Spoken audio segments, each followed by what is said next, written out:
Commerce Free Enterprise Act as amended. The clerk will report the title of the bill.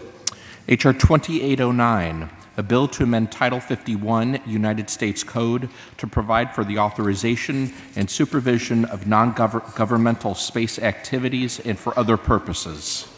Pursuant to the rule, the gentleman from Texas, Mr. Smith, and the gentleman from California, Mr. Barra, will each control 20 minutes. The chair recognizes the gentleman from Texas. Mr. Speaker, I ask unanimous consent that all members may have 5 legislative days to revise and extend their remarks and to include extraneous material in H.R. 2809, the bill now under consideration. Without objection, so ordered. And Mr. Speaker, I'll yield myself as much time as I may consume. The gentleman is recognized for as much time as he wishes to use.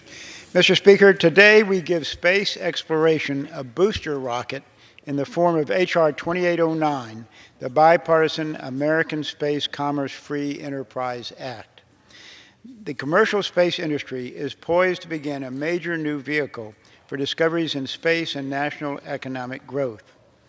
It represents hundreds of billions of dollars in investments and the creation of thousands of jobs across the United States. For years, there has been uncertainty about which federal agency has responsibility for approving non-traditional space activities and ensuring conformity with the Outer Space Treaty. This uncertainty has cramped capital formation and innovation and has driven American companies overseas. The Space Commerce Act remedies this situation by establishing a new novel legal and policy framework that unleashes American free enterprise and businesses, assures conformity with Outer Space Treaty obligations, and guarantees that the U.S. will lead the world in commercial space activities throughout the 21st century. H.R. 2809 increases American competitiveness and attracts companies, talents, and money that would otherwise go to other countries.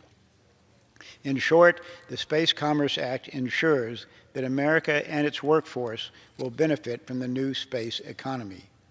The need for this legislation became evident during the previous administration when legal uncertainty arose after U.S. space exploration companies sought payload approval from the Department of Transportation for its non-traditional space activities. But the DoD payload approval process is not designed to satisfy the requirements of complying with the Outer Space Treaty. So the federal government has been unable to assure the private sector that new and innovative space activities would be approved for launch. The Space Commerce Act uses a common-sense approach to establish a sound legal foundation upon which U.S. industry can rely and flourish. It creates a self-certification process for the non-governmental space activities that provides regulatory certainty for the U.S. commercial space sector. And it assures U.S. compliance with Outer Space Treaty obligations and addresses national security concerns in the least burdensome manner. Existing regulatory authority is currently spread across 3 federal agencies, which has caused the review of commercial remote sensing applications to grind to a halt. H.R. 2809 consolidates this authority into one federal agency, the Secretary of Commerce's Office of Space Commerce. The result, America gets a one-stop shop for authorizing outer space activities. Without H.R. 2809, America's space industry would continue to face legal uncertainty.